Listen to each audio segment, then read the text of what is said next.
If we're going to be honest, Italy isn't so much a country as it is a 3,000-year-old family dinner where everyone is screaming. The pasta is world-class and the house is technically on fire. But nobody cares because the wine is excellent and the lighting is perfect for a selfie. To understand Italy, you have to look at its most absurd modern statistic since World War II. This land has had 68 different governments. That is roughly one new administration every 11 months. Most people change their air filters less often than Italy changes its prime ministers.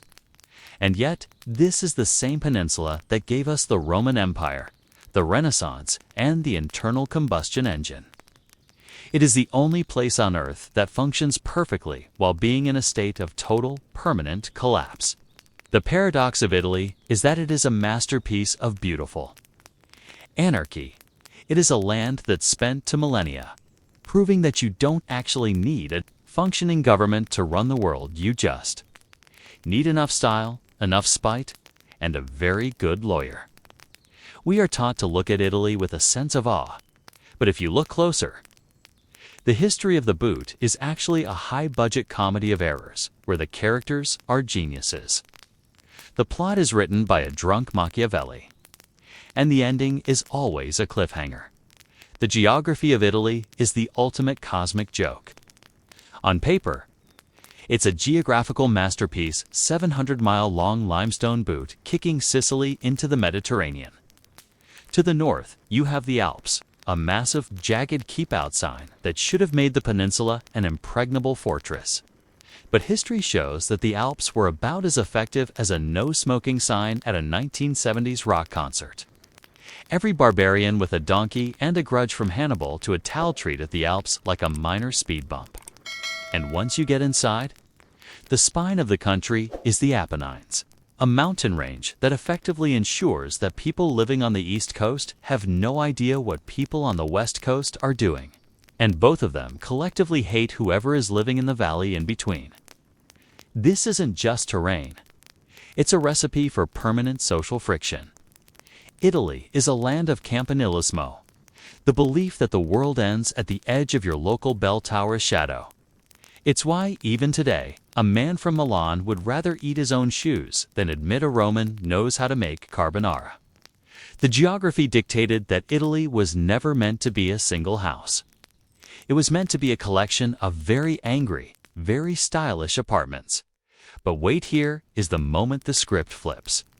Around 753 BC, a group of outcasts and runaways decided to build a city on 7 unremarkable, swampy hills by the Tiber River. Rome didn't start as an empire. It started as a frat house for people who were too aggressive for the rest of Italy. We assume the Romans conquered the world because they were superior. The truth is, they were just better at paperwork and logistics. They were the world's first corporate superpower, while the Greeks were busy arguing about the nature of the soul. The Romans were busy building roads that were so straight they ignored the laws of physics. They didn't just conquer you. They absorbed you. They were a cultural vacuum cleaner. You had a cool god. Rome took it. You had a better shield design. Rome patented it. For 500 years, they did the impossible. They forced the most argumentative people on the planet to agree on a single legal system. It was the only time in history that Italy was organized. And it took a massive army and a lot of public executions to keep it that way. Then, the shocking disruption happened, the ultimate oops of history. In the 5th century, the Roman Empire didn't just fall. It filed for bankruptcy and disappeared overnight. Imagine a Roman citizen in the year 476 AD waking up to find that the Wi-Fi is down. The water has stopped running in the aqueducts, and the local government has been replaced by a guy named Alaric who wears furs and hasn't showered in 3 months. The Dark Ages in Italy weren't just a lapse in literacy. They were a 1,400-year-long divorce. The peninsula didn't just break into 2 or 3 pieces. It shattered like a glass bottle on a marble floor. For the next millennium, the very idea of Italy became a punchline. There were the popes in the middle, playing a giant game of the floor is lava with their territory. The Germans in the north, the Arabs and Normans in the south. And in between, artistic states that hated each other more than they loved money. This brings us to the mean girls. Phase of Italian history, the Renaissance. We like to think of this era as a bunch of guys in tights painting ceilings, but it was actually a high-stakes competition of who has the most gold and the least ethics. The northern cities Florence, Venice, Milan became the Silicon Valleys of the 14th century. They invented modern banking because they didn't trust each other. And they invented diplomacy because they wanted to lie to each other professionally. But zoom in on a street in Florence in 1490. You've got Leonardo da Vinci trying to build a flying machine, Michelangelo complaining about his back, and the Medici family trying to figure out which of their rivals to poison before dinner. It was a pressure cooker. The air was thick with the smell of expensive oil paint and rotting corpses. The Black Death had just wiped out half the population. And the survivors responded by saying, well, if we're all going to die, we might as well have the best statues in Europe. The Renaissance was a desperate, brilliant fever dream fueled by the realization that life was short. But a well-placed bribe lasted forever by the 16th century. Italy's genius became its biggest problem. It was so rich and so beautiful that it became the golden chain. Of Europe a prize that every foreign king wanted to put around his neck. For the next 3 centuries, Italy was essentially an Airbnb for European royalty. The French would stay for a decade, the Spanish would move in for a century, and the Austrians would come in to clean up the mess and stay for lunch. The Italians themselves became spectators in their own land. They developed a unique survival skill, l'art di arrangiarsi, the art of making do. If you can't beat the invaders, just make them look ridiculous, cook them a better meal, and wait for them to get bored and leave. Italy became a museum where the curators were more sophisticated than the owners.